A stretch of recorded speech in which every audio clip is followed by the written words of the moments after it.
ಸಾವಿರಾರು ಕೋಟಿ ಬೆಲೆ ಬಾಳುವಂತಹ ಅರಣ್ಯ ಭೂಮಿಯನ್ನು ಒತ್ತುವರಿ ತೆರವುಗೊಳಿಸಿದಂಥ ಅರಣ್ಯ ಉಪಸಂರಕ್ಷಣಾಧಿಕಾರಿಗಳಾದ ಏಳುಕೊಂಡಲು ಮತ್ತು ಅವರ ಸಿಬ್ಬಂದಿಗೆ ರೈತ ಸಂಘದಿಂದ ಸಂಪೂರ್ಣವಾಗಿ ಬೆಂಬಲವನ್ನು ನಾವು ಸೂಚನೆ ಮಾಡುತ್ತಾ ಬಂದಿದ್ದೇವೆ. ಆದರೆ ಇವತ್ತು ಸಾವಿರಾರು ಎಕರೆ ಒತ್ತುವರಿಯನ್ನು ತೆರವುಗೊಳಿಸಿದಂತಹ ಅರಣ್ಯ ಉಪಸಂರಕ್ಷಣಾ ಏಳುಕೊಂಡಲು ಮತ್ತು ಜಿಲ್ಲಾಡಳಿತ ಯಾಕೆ ಮಾಜಿ ಸಭಾಪತಿಗಳು ಹಾಗೂ ರಾಜಕೀಯ ಹಿರಿಯ ಮುತ್ಸದ್ದಿಗಳಾಗಿದ್ದಂಥ ಕೆ.ಆರ್. ರಮೇಶ್ ಕುಮಾರ್ ಅವರ ಹೊಸಗುಡ್ಡ ಸರ್ವೆ ನಂಬರ್ 1 ಮತ್ತು 2ರಿಂದ 61 ಎಕರೆ ಅರಣ್ಯ ಭೂ ಒತ್ತುವರಿಯನ್ನು ತೆರವುಗೊಳಿಸುವಂತೆ 2013ರಲ್ಲಿ ಪೌರಾಣಿಕ ನ್ಯಾಯಾಲಯದಿಂದ ಆದೇಶ ಇದ್ದರು.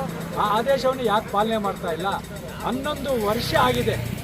11 ವರ್ಷ ಆಗಿದೆ ಏನು ಪೌರಾಣಿಕ ನ್ಯಾಯಾಲಯದ ಒಂದು ಆದೇಶ ಆಗಿ. ಆದರೆ ಆ ಆದೇಶಕ್ಕೂ ಕುಮ್ಮಕ್ಕು ಕೊಡದೆ ಇವತ್ತು ಬಡವರ ಸಾವಿರಾರು ಎಕರೆ ಅವರ ಅರಣ್ಯ ಭೂ ಒತ್ತುವರಿಯನ್ನು ತೆರವುಗೊಳಿಸಿದಂತಹ ಈ ಒಂದು ಅರಣ್ಯ ಅಧಿಕಾರಿಗಳು ಮತ್ತು ಕಂದಾಯ ಅಧಿಕಾರಿಗಳು ಮಾಜಿ ಸ್ಪೀಕರ್ ಮತ್ತು ಮಾಜಿ ಸಭಾಪತಿಗಳಾದಂತಹ ರಮೇಶ್ ಕುಮಾರ್ ಅವರ ಅರಣ್ಯ ಭೂ ಒತ್ತುವರಿಯನ್ನು ತೆರವುಗೊಳಿಸಬೇಕೆಂದು ಇವತ್ತು ಕರ್ನಾಟಕ ರಾಜ್ಯ ರೈತ ಸಂಘ ಮತ್ತು ಹಸಿರು ಸೇನೆ ವತಿಯಿಂದ ಬಂಡಿಗಳು ಮತ್ತು ಟ್ರ್ಯಾಕ್ಟರ್ಗಳ ಸಮೇತ ಇವತ್ತು ಕೋಲಾರ, ಬಂಗಾರಪೇಟೆ ಮುಖ್ಯ ರಸ್ತೆ, ರಾಜ್ಯ ರಸ್ತೆ, ಗಾಜಲ ದಿಣ್ಣೆ ಅರಣ್ಯ ಉಪಸಂರಕ್ಷಣಾ ಕಚೇರಿ ಮುಂದೆ ಬಂದ್ ಮಾಡುವ ಮುಖಾಂತರ ನಾವು ಡಿಸೆಂಬರ್ 5ನೇ ತಾರೀಕಿನ ಒಳಗಡೆ ಈ ಒಂದು ಅರಣ್ಯ ಭೂಮಿ ಒತ್ತುವರಿಯನ್ನು ತೆರವುಗೊಳಿಸಬೇಕು.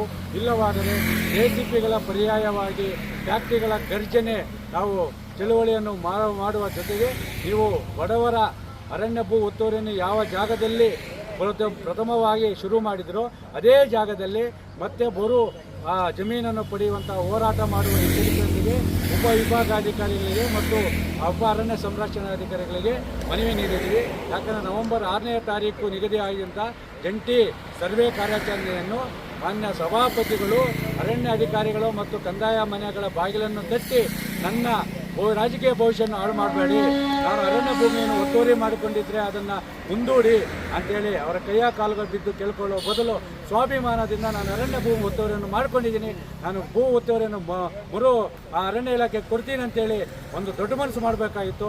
ಆದರೆ ದೊಡ್ಡ ಮನಸ್ಸು ಮಾಡ್ತಾ ಇಲ್ಲ.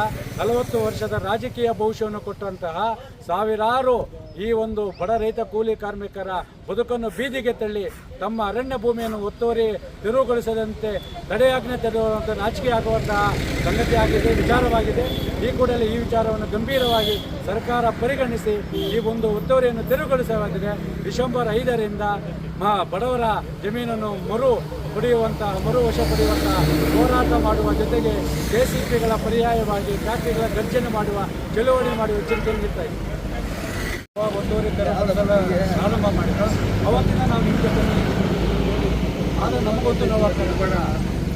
ಕೆ.ಆರ್. ರಮೇಶ್ ಕುಮಾರ್ ಅವರ ಅರಣ್ಯ ಭೂ ಒತ್ತುವರಿ ಏನಿದೆ ಅದರ ಜೊತೆಗೆ 10 ಎಕರೆಯಿಂದ ಮೇಲೆ ಮುಳಬಾಗ ಅಗರ ಇರ್ಬೋದು, ಹೂಕೋಟೆ ಫಾರೆಸ್ಟ್ ಇರ್ಬೋದು, ಅದರ ಸುತ್ತಮುತ್ತಲಿರುವಂಥ ಸಾವಿರಾರು ಹೆಕ್ಟರ್ ಇವತ್ತು ಏನು ಸ್ಯಾಟಲೈಟ್ ಸರ್ವೆ ಮಾಡಬೇಕು ಅಂತೇಳಿ ಹೇಳಿದರೆ ಇದೇ ತಿಂಗಳು 6ನೇ ತಾರೀಕು ಕೆ.ಆರ್. ರಮೇಶ್ ಕುಮಾರ್ ಅವರ ಹೊಸಗುಡ್ಡ ಸರ್ವೆ ನಂಬರ್ 1 ಮತ್ತು 2ರಲ್ಲಿ ಸರ್ವೆ ಮಾಡ್ತಿರೋದ್ರಲ್ಲಿ ಇಡೀ ರಾಜ್ಯದಲ್ಲೇ ಒಂದು ಸಂಚಲನ ಮೂಡಿಸಿದೆ.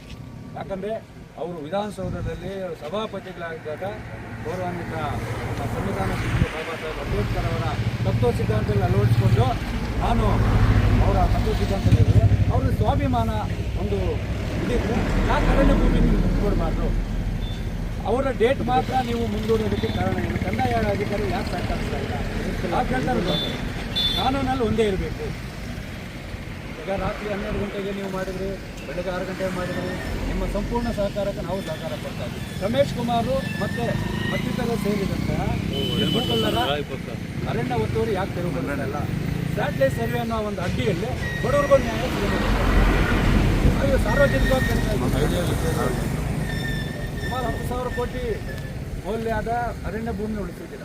ಇನ್ನು 10,000 ಕೋಟಿ ಭೂಮಿ ಭೂಗಳ ಜೊತೆ ಇದೆ, ಅದು ಶ್ರೀಮಂತಕ್ಕೆ ನಮಗೆ ಡೇಟ್ ಬೇಕು. ಆ ಡೇಟ್ ಇದಾಗಬೇಕು. ಇಲ್ಲಪ್ಪ ಶ್ರೀಮಂತರ ಒಂದು ಇದರಿಂದ ನಮ್ಮ ಮೇಲೆ ಒತ್ತಡ ಆಗಂತೇಳಿ ನಮ್ಮ ಭೂಮಿ ನಮ್ಮ 1 ರಿಂದ 5 ಎಕರೆಗೆ ನೀವು ತೆಗೆದುಕೊಳ್ಸಿದ ಖಂಡಿತ ನಾವು ವಾಪಸ್ ಕೊಡ್ತೀವಿ. ಅವ್ರು ಬಿಟ್ಟಾಗ ನಾವು ಬಿಡ್ತೀವಿ. ಯಾಕಂದರೆ ನಿಮ್ಮ ಅರಣ್ಯ ಇಲಾಖೆ ಕಾಯ್ದೆಯ ಪ್ರಕಾರ ನೀವೇನು ಮಾಡಿದ್ರೆ ಅದಕ್ಕೆ ನಾವು ಸಂಪೂರ್ಣ ಸರ್ಕಾರ ಬೆಳೆ ಇರಲಿ ನಾಶ ಇದಾಯಿತು, ಈಚೆ ಬಂತು, ಅದೆಲ್ಲ ಆಯಿತು. ಈಗ ಬಲಾಢ್ಯರ ಜಮೀನಿಗೆ ಯಾಕೆ ಕೈ ಆಗ್ತಾ ಇಲ್ಲ? ಇನ್ನೊಂದು ಇವತ್ತು ಕೋಲಾರ ಜಿಲ್ಲಾದ್ಯಂತ ಇನ್ನೊಂದು ಸುದ್ದಿ ಹರಿದಾಡ್ತಾ ಇದೆ. ಹೇಳ್ಕೊಂಡು ಸರ್ನ ವರ್ಗಾವಣೆ ಮಾಡ್ತಾರೆ. ನೀವು ವರ್ಗಾವಣೆ ಆದಮೇಲೆ ಇದನ್ನು ತೆರವುಗೊಳಿಸ್ತಾರೆ ಯಾರು? ಮತ್ತು ನೀವು ತೆರವುಗೊಳಿಸಿದ ಜಮೀನನ್ನು ಉಳಿಸ್ಕೊಳ್ಳೋಕ್ಕಾಗುತ್ತಾ? ಅಲ್ಲ, ಇದು ನನ್ನ ಪ್ರಶ್ನೆ ಅಲ್ಲ. ಸುಮಾರು ಅರಣ್ಯ ರಕ್ಷಕರ ಪರವಾಗಿ ನಿಮಗೆ ಏನು ಹೇಳ್ತಾ ಇದ್ದಾರೆ ಅದನ್ನು ನಾನು ಪ್ರಶ್ನೆ. ರಮೇಶ್ ಕುಮಾರ್ ಅವರು ಕೂಗುಳ್ಳಿ ಬೈಟ್ನಳ್ಳಿ ಫಾರೆಸ್ಟ್ ಸರ್ವೆ ಮಾಡಿದ್ದಾರೆ. ಯಾವಾಗ ತೆರವುಗೊಳಿಸಿ ಆಗ್ತದೆ.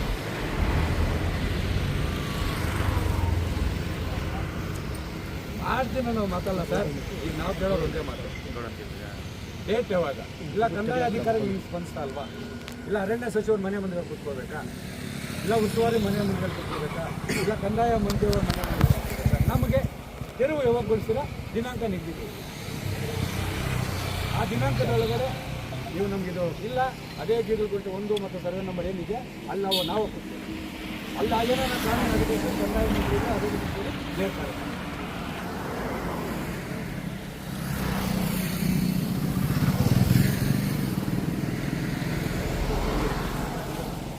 ಅವರು ಯೋಚನೆ ಮಾಡಿ ಹೇಳಿ.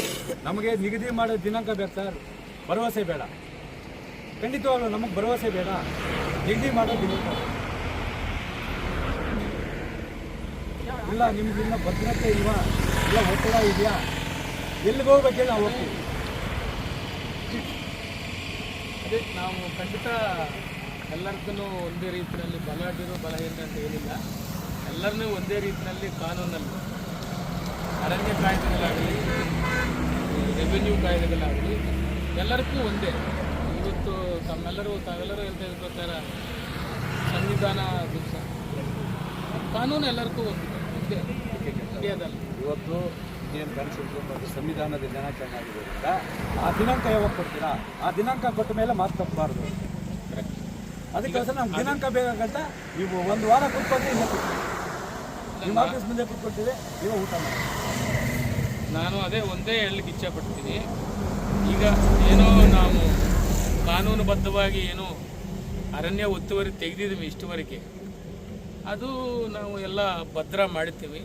ಅದು ಭದ್ರ ಮಾಡಲಿಕ್ಕೆಲ್ಲ ನಮ್ಮ ಕಡೆ ಯೋಜನೆಗಳಿದೆ. ಯೋಜನೆ ಕಾರ್ಯಾಚರಣೆ ಎಲ್ಲ ಆಲ್ರೆಡಿ ಸ್ಟಾರ್ಟ್ ಆಗಿದೆ. ಇದಲ್ಲದೆ ಈಗ ಇನ್ನೂ ಏನೋ ಕೆಲವು ಒತ್ತುವರಿ ತೆಗಿಲಿಕ್ಕಿದೆ. ಜಂಟಿ ಸರ್ವೆ ಆಗ್ತಾ ಇದೆ. ಕೆಲವು ಕೋರ್ಟ್ಸ್ನಲ್ಲಿ ಜಂಟಿ ಸರ್ವೆ ಮಾಡಿ ಅಂತ ನಮಗೆ ಸೂಚನೆ ಬಂತು. ಅದು ಮಾಡಲಿಕ್ಕೆ ನಾವೆಲ್ಲ ಸಿದ್ಧತೆಗಳು ಇಟ್ಕೊಂಡಿದ್ದೀವಿ. ಬಟ್ ಅದೇನೋ ಒಂದು ಕಾನೂನು ಪ್ರಕಾರ ಯಾವ ಟೈಮ್ನಲ್ಲಿ ಆಗಬೇಕು ಆ ಟೈಮಲ್ಲಿ ಆಗ್ತದೆ. ಮತ್ತು ಅಲ್ಲ, ನೀವು ಒಂದು ಮಾತಾಡ್ತಾರೆ, ಅದು ಹೈಕೋರ್ಟ್ ನಿರ್ದೇಶನ ಪ್ರಕಾರ ಎಷ್ಟೇ ಯಾವ ಇಸ್ಪೇಲ್ ನಿಮಗೆ ಗೈಡ್ಲೈನ್ಸ್ ಕೊಟ್ಟರು? ರಮೇಶ್ ಕುಮಾರ್ ಅವರು ಯಾವ ಇಸ್ಪೇಲ್ ಕೊಟ್ಟಿದ್ದಾರೆ? 2018ರಲ್ಲಿ ಆಗಿದೆ. ಹೈಕೋರ್ಟ್ ನಿರ್ದೇಶನ ಪ್ರಕಾರ ಅದು 13 ಅದು ಅವಾಗೇ ಆಗಿದೆ. ಎಷ್ಟು ವರ್ಷ ಆಗಿದೆ ಸರ್? 12 ವರ್ಷ ಆಯಿತು. ಅದೇ ನಾನು ಅದೇ ಒಂದು ಹೇಳ್ತೀನಿ ಕೇಳಿ. ಅವ್ರು ಕಾನೂನಿಗೆ ದೊಡ್ಡವರಲ್ಲ.